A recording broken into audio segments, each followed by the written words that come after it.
Tucker getting ready to set a screen. Harden works around it, drives the defense of Horford. Difference of 2 seconds, game clock and shot clock. Harden sizing up Horford. It's a three. Good! Harden's got 45! Timeout, Boston! All right, Sixers fans, if I am smiling for the entire episode, you might know why. Sixers take Game 1, 119-115 in Boston without Joel Embiid.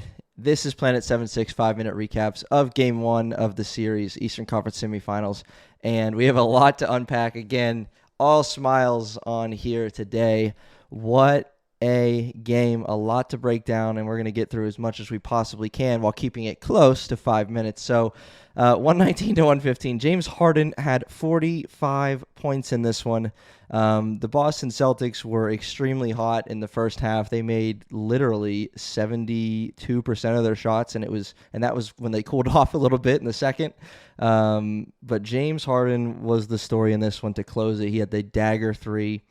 He had 45 points, 7 of 14 from three-point range, 17 for 30 overall on the night. And the story itself comes, with Jason Tatum's at the line. He makes both to give the Celtics a 1-point lead with about 26 seconds left. Harden dribbles down the other end, gets a switch onto Al Horford. He likes the matchup, top of the key. You don't know what he's going to do. Is he going to try and get by Horford with his speed? Is he going to pull up for three? And sure enough, with about 8 seconds left, James Harden pulls up for three. Al Horford on him and drains it. 117-115. Sixers take the lead.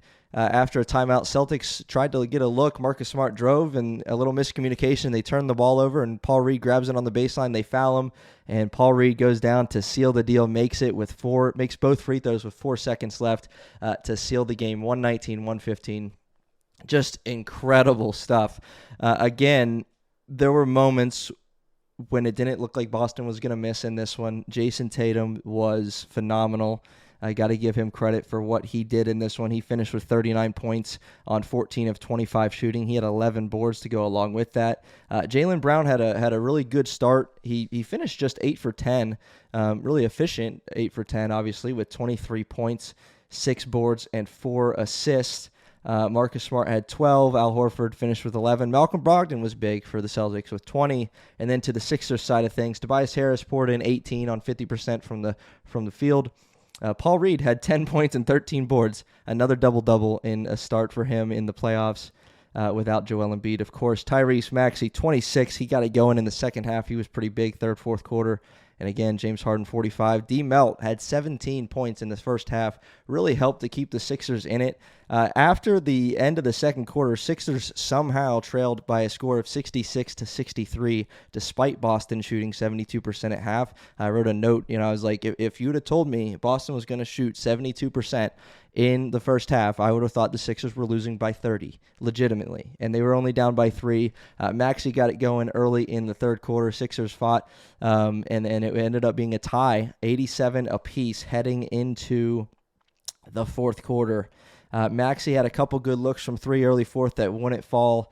Celtics went up by 4, 93-89 out the gate to start the fourth. Sixers went a little bit cold for a stretch there.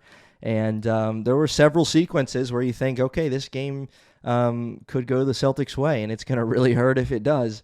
But there was a moment in late in the fourth quarter. Maxey drove the ball to the basket with 1:30 to go, and he got an and one, at least it appeared, with a foul on Marcus Smart. But then Marcus Smart and the refs are like, one ref said block, one ref said charge. They review it. It looked like it could have gone either way, to be honest with you. But they kept it a block call, And so Maxey does that to make it a 1-point game. So huge. I mean, a minute and a half to go. It's either going to be, Maxey cuts it to 2 with a chance to cut it to 1, or it's going to be the Celtics ball with a minute and a half to go and just about ball game. And so Sixers get a call there. And then, again, the sequence with James Harden down the stretch. James Harden, he started great. and he finished great. And I think that's the key takeaway from this one. He was the best player on the floor early, and obviously with the game-winning bucket, he was the best player on the floor late in the game. Again, the help that the Sixers got in this one, they only played 8 guys. DeAnthony Melton had 25 minutes off the bench, and then Jaden McDaniels and George Niang had 11 and 13 respectively. But they went small at times. There was a 3-guard lineup the Sixers used that we talked about on our series preview episode of James Harden, Tyrese Maxey, DeAnthony Melton that gave them a push in the second quarter. And we didn't see it again, I don't believe, because Maxey got banged up early in the third quarter. He subbed out for DeAnthony Melton, and then we just didn't end up seeing it. But PJ Tucker played quite a few minutes at the 5 tonight.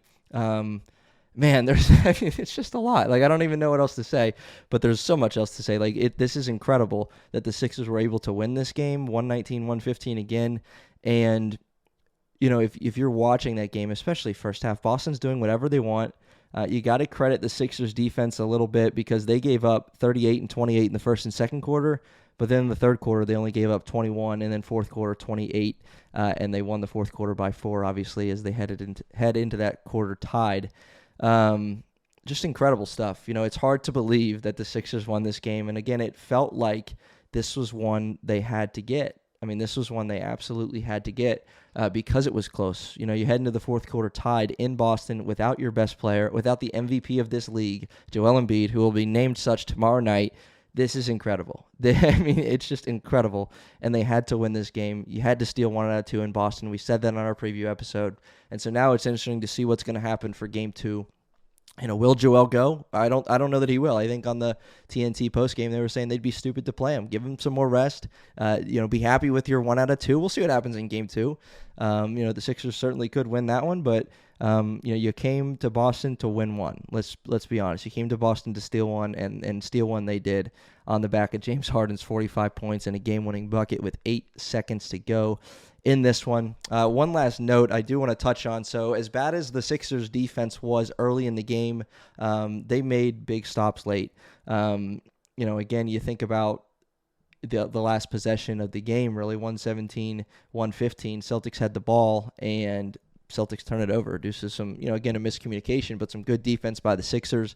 And then, go back just a little bit. Boston couldn't get a shot off, and they were up by 2 with 30 seconds or so. Boston could not get a shot off, and the end of the shot clock, they throw it away to Maxey. Maxey sprints down the other court for a breakaway layup to take the lead, 114-113. And then, again, Tatum made 2 free throws to give them the lead, and then James Harden did what James Harden does. Incredible stuff from Harden. Just unbelievable. Lost for words. This is Planet 76. 5-minute recaps, Game 1. We will see you for Wednesday's game, Game 2, at TD Garden, and we'll have a recap for you after that one. But guess what? We're going to enjoy this one without our MVP. This one was for Joel Embiid and what he's done and what he's meant for this city and this franchise. This one was for Joel, and it feels really, really sweet. I'm going to be honest, I don't want to exaggerate things, but as a lifelong Sixers fan myself for a lot of years, this might be my favorite win. It genuinely might. I remember the Sixers days, early 2000s, when they were playing against the Pistons and Chauncey Billups and Rasheed Wallace, Ben Wallace, Rip Hamilton, and just, not having success way back then, and then the process era. And, you remember, you think 2019 and the games that they had against the Raptors, the Game 2 win in Toronto, the Game 3 win in Philadelphia, that was electric. Joel Embiid flying around like a plane. But this one is sweet. To do this one for Joel, without Joel, Sixers are the only team in the NBA playoffs that haven't lost a game yet. They're 5-0. 2 of those games they play without Joel Embiid, one against the Nets and one here tonight against Boston. Whew. Unbelievable stuff. Running up on 9 minutes now. So Planet 76, 9-minute recaps, I guess, for this one. And again, we'll see you Wednesday for the next installment of this little series. Thanks for watching. Thanks for listening. We'll see you next time. Peace.